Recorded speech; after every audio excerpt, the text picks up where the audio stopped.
pemirsa, setelah hadir dari kelompok 2, di sini kami akan membahas tentang suku Samin dari Indonesia dan suku Jaray dari Kamboja, Asia.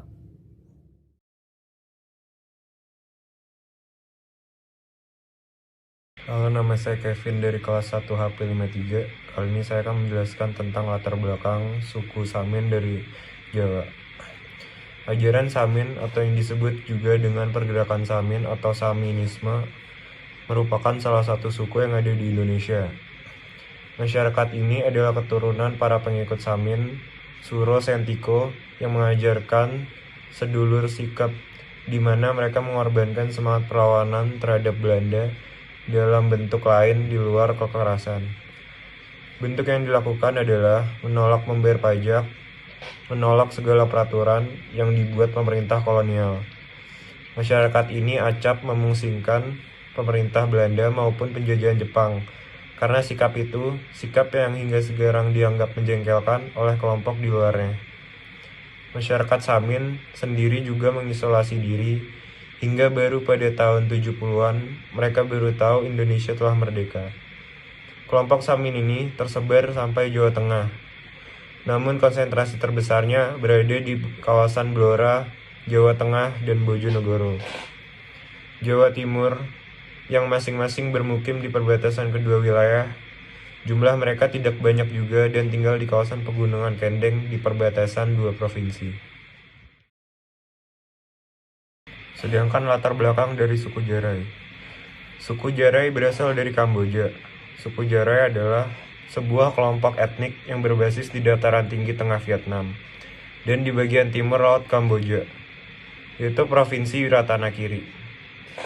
Selama Perang Vietnam, banyak orang dari suku Jaray beserta anggota kelompok Mok Tanap lainnya dilibatkan oleh militer Amerika Serikat dalam urusan perang, dan dengan demikian dimukimkan bersama keluarga mereka di Amerika Serikat, terutama di negara bagian Carolina Utara. Nama saya Kristi, saya akan menjelaskan 10 aspek budaya. Yang pertama adalah komunikasi dan bahasa. Terdapat banyak bahasa asing di dunia. Di sejumlah daerah, mereka memiliki lebih dari 3 bahasa utama. Terdapat sistem komunikasi verbal dan non-verbal. Di suku Samin, mereka menggunakan bahasa Jawa Ngoko. Sementara di suku Jaray, mereka menggunakan bahasa Melayu Polinesia. Yang kedua adalah pakaian dan penampilan. Aspek ini meliputi pakaian, dandanan, serta dekorasi tubuh yang berbeda di setiap budaya. Di suku Samin, kaum pria menggunakan baju lengan panjang berwarna hitam tanpa kerah dan ikat pada bagian kepala. Dan kaum perempuan menggunakan kebaya lengan panjang. Di suku Jaray, kaum pria menggunakan kain cawat yang berwarna indigo yang telah ditenun oleh kaum perempuan. Yang ketiga adalah makanan. Aspek ini mencakup cara menyiapkan, menyajikan, dan memakan makanan.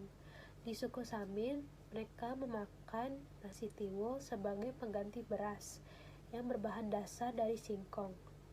Yang keempat adalah kesadaran waktu. Kesadaran waktu pada setiap budaya pastinya berbeda-beda. Di suku Samin, mereka sangat tepat waktu, karena itu sudah menjadi tradisi mereka untuk tidak membebankan orang lain. Yang kelima adalah penghargaan dan pengakuan. Aspek ini memperhatikan cara dan metode dengan memberikan pujian untuk berbagai perbuatan yang dilakukan oleh seseorang. Yang keenam adalah hubungan. Hubungan manusia yang mencakup usia, jenis kelamin, status, kekeluargaan, dan lain-lain. Di suku Samin, mereka tidak diperbolehkan untuk memiliki hubungan berpoligami. Dan di suku Jaray memiliki peraturan bahwa lelaki dan perempuan dari suku yang sama tidak boleh menikah. Yang ketujuh adalah nilai dan norma. Suatu budaya menetapkan norma-norma perilaku untuk masyarakatnya yang bersangkutan. Sebagian besar adat istiadat ini berwujud pemberian hadiah, pelaksanaan upacara kematian, upacara kelahiran, pernikahan, dan lain-lain. Yang kedelapan adalah rasa diri dan ruang. Kenyamanan yang dimiliki oleh seseorang terekspresikan berbeda-beda di setiap budaya. Di suku Samin, mereka sangat menjaga kekerabatan antar tetangga karena mereka sangat jujur dan saling menghargai. Di suku Jarai, mereka juga sangat dekat karena tempat tinggal mereka yang berupa rumah-rumah bertiang tinggi. Kesembilan adalah proses mental dan belajar. Di beberapa budaya, mereka menyukai berpikir secara abstrak, namun di budaya lain tidak. Contohnya seperti suku Samin. Mereka menolak untuk ikut berpartisipasi dalam pendidikan formal. Itu dikarenakan pada zaman dahulu, penjajahan Belanda menggunakan pendidikan untuk memperdayakan bangsa Indonesia.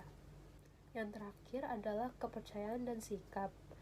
Di setiap budaya pastinya memiliki kepercayaan yang berbeda-beda dan cara penanggapan yang berbeda-beda. Di suku Samin, mereka beranggapan bahwa agama adalah senjata pegangan hidup, di mana mereka tidak membeda-bedakan agama dan hidup saling menghargai. Dan di suku Jarai, mereka mengamalkan animisme dan menyembah semangat seperti langit dan bumi, air dan api, serta lain-lainnya. Sekian 10 aspek budaya dari saya. Nama saya Aiko dari kelompok 2 dan sekarang saya akan menjelaskan mengenai perubahan budaya dalam suku Samin. Sekarang saya akan menjelaskan mengenai perubahan budaya di suku Samin. Yaitu yang pertama ada perubahan hostilitas budaya, yaitu sekarang suku Samin sudah dapat membuka diri untuk menerima kebudayaan dari luar dan juga adanya teknologi baru. Hal ini juga dikarenakan dengan seringnya mereka menerima tamu dari luar, baik itu dari aparat pemerintah maupun dari wartawan dan sebagainya. Dan ini pun juga membuat pikiran mereka terbuka dan juga modern. Lalu yang kedua itu ada pergeseran budaya, contohnya adalah dulu suku Samin itu menganut prinsip endogami, yaitu menikah hanya dengan sesama suku Samin saja dan tidak boleh di luar batas itu. Akan tetapi, seiring dengan berjalannya waktu, saat ini mereka mencari pasangan tidak lagi terpatok dengan batasannya saja. Mereka sudah mengambil jodoh hingga keluar batas kelompok, bahkan sampai keluar desa. Lalu tradisi yang selanjutnya adalah dapat dinamakan tradisi Nyuwito atau tradisi magang. Pada saat ini, itu dilakukan sebelum perkawinan. Lelaki calon mempelai harus mengabdi kepada orang tua calon istri hingga dirasa cukup dan dilanjutkan dengan tradisi kerukuan yang menandakan bahwa tradisi Nyuwito ini sudah selesai. Tetapi saat ini tradisi Nyuwito itu sudah tidak dilakukan lagi dikarenakan bertentangan dengan ajaran agama Islam. Lalu yang ketiga itu ada tradisi saat kematian. Dulu saat ada orang yang meninggal, suku Samin tidak akan melaksanakan prosesi lazim tata cara agama Islam seperti memandikan ataupun mensolatkan. Akan tetapi setelah bertambahnya ilmu pengetahuan mereka, sekarang mereka melakukannya sesuai agama yang mereka percayai yaitu Islam. Lalu ada juga mengenai pendidikan. Dulu suku Samin Dusun Jepang ini hanya memiliki pendidikan setidaknya sampai tingkat SD saja. Akan tetapi seiring berjalannya waktu, sekarang banyak remaja yang telah berpendidikan SMP hingga jenjang SLTA. Perkenalkan, nama saya Felicia Setandi dari kelas 1 PHP 53 dari kelompok 2. Nomor 1 yaitu ekonomi. Dulu, suku Jarai merupakan salah satu negara termiskin di dunia dan sangat bergantung dengan negara asing. Peperangan dan pembantaian massa selama bertahun-tahun ditambah dengan pemerintah yang tidak jujur dan korupsi yang telah menghambat pembangunan dan membuat masyarakat 38% masyarakat jatuh ke dalam kemiskinan. Tapi perubahan zaman sekarang sudah ada cukup banyak kemajuan dalam bidang ekonomi, sektor pertanian, tekstil, dan pariwisata.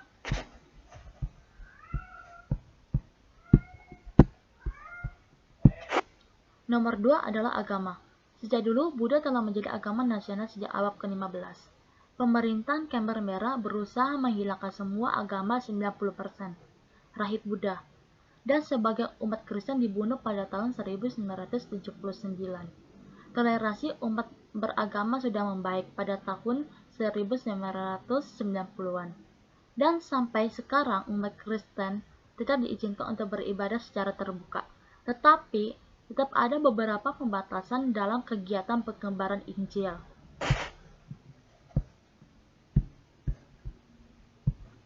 Nomor 3 yaitu teknologi internet. Sejak dulu, suku Jarai adalah salah satu suku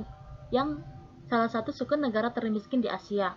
Pesatnya peningkatan konektivitas internet dan ketersediaan ponsel yang terjangkau dengan adanya internet telah memudahkan untuk mengakses informasi, memudahkan komunikasi, dan memudahkan dalam pekerjaan.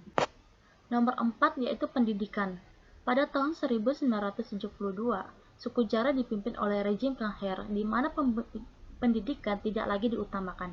Karena rezim Kangher hanya berfokus pada kekuatan militer, dan dia menutup seluruh sekolah di Kamboja untuk dijadikan markas militer dan penjara bagi masyarakat yang menentang Pol Pot. Pada tahun 1973, berakhirlah kepemimpinan Hang Semir, dan dia membangun kembali sistem pendidikan yang ada. Namun setelah konstitusi pembebasan suku Jarai pada tahun 1993, sistem pendidikan kemudian dirubah kembali dengan dimulai dari pendidikan dasar, pendidikan menengah, dan perguruan tinggi. Nama saya Jurnan Pratama Wijaya. Kesimpulan dari pembahasan yang kita lakukan adalah semua suku memiliki latar belakang dan kebudayaan yang berbeda-beda. Dimulai dari budaya bahasa, cara berpakaian, cara makan, dan kegiatan sehari-harinya. Budaya-budaya tersebut dapat mengalami perubahan seiring berjalannya waktu dikarenakan adanya arus globalisasi dan perkembangan dunia yang terus berjalan tanpa ada hentinya. Sekian, terima kasih.